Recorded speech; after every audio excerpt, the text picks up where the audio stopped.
High everyone, welcome back to taste of life. Taste of लाइफको नयाँ भिडियोमा तपाईँलाई स्वागत छ। अहिले म पोखरामा छु र पोखरामा चाहिँ मैले स्पेशल टिबेटन फुड ट्राई गर्न लागिरहेको छु।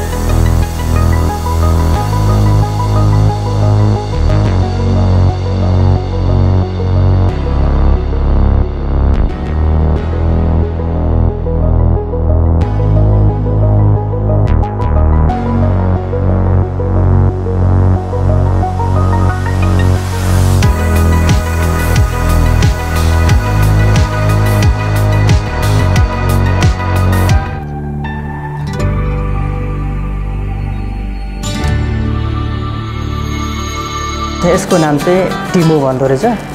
हामीले चाहिँ टिमो पनि भनिरहेको छ कतिले। र टिबेटन ल्याङ्ग्वेजमा चाहिँ के रहेछ भन्दाखेरि चाहिँ रोटीलाई चेप्टो पारेर बेलेर अनि यसलाई फोल्ड गरेर स्टिममा पकाएको भन्ने बुझिँदो रहेछ। यो चाहिँ यो फुड भनेको चाहिँ खास गरी टिबेटन कल्चरमा स्पेसल फेस्टिभलमा अकेजनली खाने चलन रहेछ यो। र हिजो आज चाहिँ यो एकदमै नर्मल भइसक्यो, कमन फुड भइसकेको छ। जहीँ पनि एभाइलेबल हुन्छ, टिबेटन रेस्टुरेन्टतिर चाहिँ गएर खायो भने मात्रै। यो चाहिँ पोखरामा त स्पेसल भइहाल्यो। पोखरा पनि माथिल्लो बिल्टा मजाले पाइहाल्यो। र काठमाडौँको कुरो गर्नुहुन्छ भने चाहिँ बौद्ध एरिया र स्वयंको एरियामा अलिकति बढी पाइन्छ। र हामीले खानै पर्यो भने चाहिँ बौद्ध गएर खाने गरेछ। तर एक्चुअली मैले खाना चाहिँ खाइराखेको हो पहिले पनि। तर यो फुड के हो भन्ने कुरो चाहिँ यसको हिस्ट्री चाहिँ मलाई पटक्कै थाहा थिएन। यहाँ आएर उहाँ जुन सब्जीले बताउनु भयो त्योबाट अलिअलि बुझेर चाहिँ मैले एक्सप्लेन गर्ने कोसिस गरेको छु।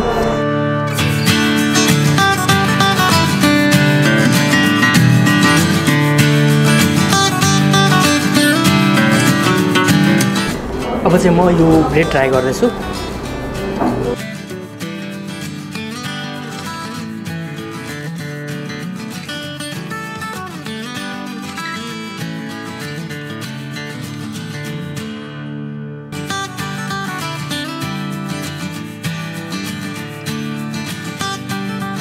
यो डोमा चाहिँ खास केही पनि मिक्स भएको छैन। नर्मली यो खाने स्टाइल चाहिँ मैले बुझ्दा चाहिँ हिन्दीबाट स्टाइलले खाना बुझेँ मैले चाहिँ। स्टिम ब्रेड राइस चाहिँ अब करीसँग खाइने भयो, पिरो अचारसँग खाए पनि भयो, इभन चियासँग पनि खाना मिल्छ अरे। यो चाहिँ मैले चियासँग चाहिँ ट्राई गरेको छैन। के हुँदो रहेछ भने ब्रेड चाहिँ एकदमै प्लेन छ अनि त्यो पछाडि तपाईँले जेमा डिप गर्नुहुन्छ त्यसको फ्लेभर चाहिँ त्यही बनेर जान्छ क्या। त्यो चाहिँ बेस्ट पार्ट हो। यो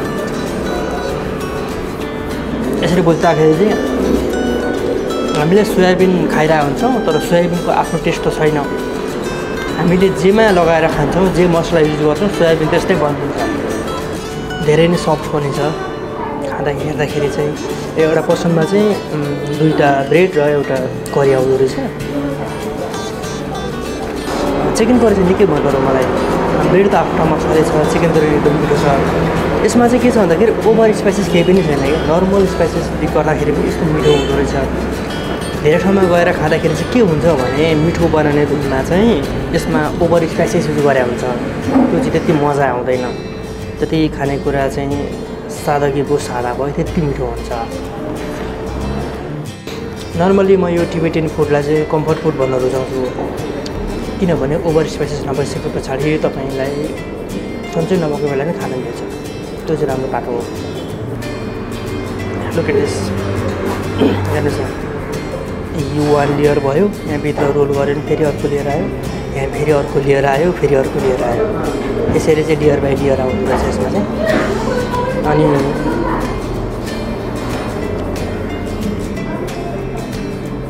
भित्रको लेयर पनि मजाले पाकेको छ।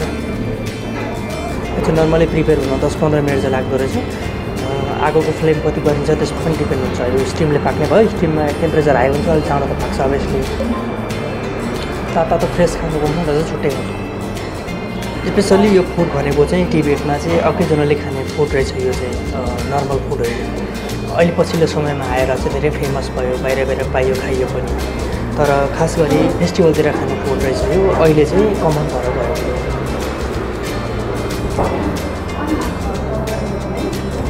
अन्तिममा भन्दा चाहिँ म के भन्छु भने फुड एकदम मिठो छ, डिलिसियस छ। तपाईँले चाहिँ कतिको स्पाइसेस खानुहुन्छ त्यसमा डिपेन्ड हुँदो रहेछ। कतिको मसला खानुहुन्छ त्यसमा भर पर्छ।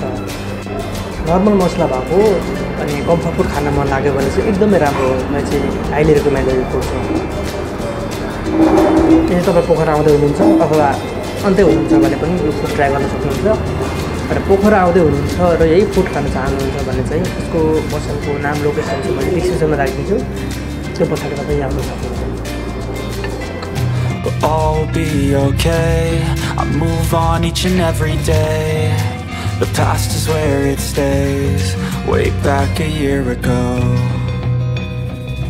I've changed for the better this time. I thought I would never be fine. I strive just to say I'm alright.